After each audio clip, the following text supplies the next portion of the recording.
बिस्मिल्लाहिर्रहमानिर्रहीम। एक बुत परस्त का किस्सा। हजरत अब्दुल वाहद बिन जैद फरमाते हैं कि हम लोग एक मरतबा कश्ती में सवार जा रहे थे। हवा की गर्दश ने हमारी कश्ती को एक जजीरा में पहुंचा दिया।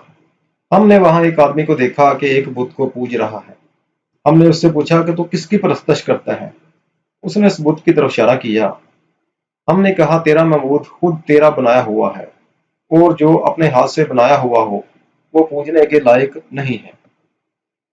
उसने कहा, तुम किसकी परस्तश करते हो। हमने कहा, उस पाक ज़ात की जिसका अर्श आसमान के ऊपर है, उसकी गिरफ्त ज़मीन पर है, उसकी अज़मत और बड़ाई सबसे बालातर है। कहने लगा, तुम्हें उस पाक ज़ात का इल्म किस तरह हुआ। हमने कहा, इसने एक रसूल हमारे पास भेजा जो नहायत ही करीम और शरीफ था। इस रसूल ने हमें ये सब बातें बताई। उसने कहा, वो रसूल कहाँ है। हमने कहा कि उसने जब प्याम पहुंचा दिया और अपना हक पूरा कर दिया तो उस मालिक ने उसको अपने पास बुला लिया ताकि उसके प्याम पहचाने और उसको अच्छी तरह पूरा कर देने का सिला व नाम ता फरमाए। उसने कहा कि उस रसूल ने तुम्हारे पास कोई अलामत छोड़ी है। हमने कहा, उस मालिक की पाक कलाम हमारे पास छोड़ी है। उसने कहा, मुझे वो किताब दिखाओ। हमने कुरान पाक लाकर उसके सामने रखा। उसने कहा, मैं तो पढ़ा हुआ नहीं हूं, तुम इसमें से मुझे कुछ सुनाओ। हमने एक सूरत सुनाई।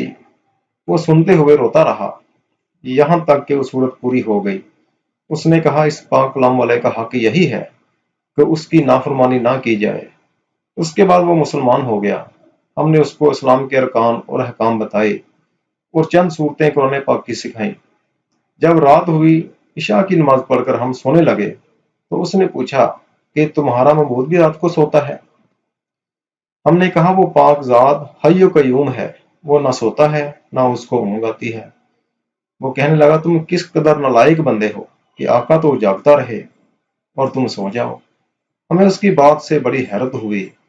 जब हम उस जजीरा से वापस होने लगे तो कहने लगा कि मुझे भी अपने साथ ही ले चलो ताकि मैं दीन की बातें सीखूं। हमने उन्हें अपने साथ ले लिया। जब हम शहर अबदान में पहुंचे तो मैंने उसे अपने साथियों से कहा, यह शख्स नौ मुस्लिम है, उसके लिए कुछ मुआश का फिक्र भी चाहिए। हमने कुछ दिरहम चंदा जमा किया और उसको देने लगे। उसने पूछा, ये क्या है। हमने कहा, कुछ दिरहम है, उनको तुम अपने खर्च में ले आना। कहने लगा, ला इलाहा इल्लल्लाह, तुम लोगों ने मुझे ऐसा रास्ता दिखाया जिस पर खुद भी नहीं चलते। मैं एक जजीरा में था, एक बुत की पूजा करता था, खुदा पाक की परस्तश भी नहीं करता था। उसने इस हालत में भी मुझे हलाक नहीं किया, हालांकि मैं उसको जानता भी ना था। बस वो इस वक्त क्यों कर मुझे जाया कर देगा जबकि मैं उसको पहचानता भी हूँ और उसकी इबादत भी करता हूँ। 3 दिन के बाद हमें मालूम हुआ कि उसका आखिरी वक्त है, मौत के करीब है। हम उसके पास गए, उससे पूछा कि तेरी कोई हाजत है तो बता। कहने लगा, मेरी हाजतें उस पाक ज़ात ने पूरी कर दी जिसने तुम लोगों को जजीरे पे मेरी हदायत के लिए भेजा था। शेख अब्दुल वहाद फरमाते हैं कि मुझ पर दफ्तर नींद का गलबा हुआ। मैं वहीं सो गया तो मैंने ख्वाब में देखा, एक नहायत सरसब्ज शदाब बाग है। उसमें एक नहायत नफीस कुबा बना हुआ है। उसमें एक तख्त बिछा हुआ है। उस तख्त पर एक नहायत हसीन लड़की कि इस जैसी खूबसूरत औरत कभी किसी ने ना देखी होगी। यह कह रही है, खुदा के वास्ते उसको जल्द भेज दो। इसके इश्तियाक में मेरी बेकरारी हद से बढ़ गई। मेरी जो आंख खुली तो उस नौ मुसलम की रूह परवाज कर चुकी थी। हमने उसकी तजहीज़ तकफीन की और दफन कर दिया।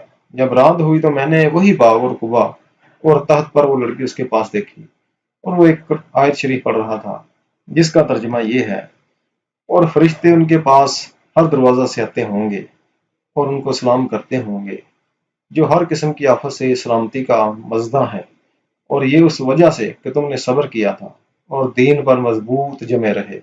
बस उस जहां में तुम्हारा अंजाम बहुत बेहतर है। हक ताला शाना की अता बख्शिश के करिश्मे हैं कि सारी उम्र बुत परस्ती की और उसने अपने लुत्फ़ करम से मौत के करीब उन लोगों को जबरदस्ती कश्ती के बेकाबू हो जाने से वहां भेजा और उसको आखिरत की दौलत से मालामाल कर दिया। ऐ मालिकुल मलक, जिसको तू देना चाहे उसको कोई रोकने वाला नहीं, और जिसको तू ना चाहे उसको कोई देने वाला नहीं।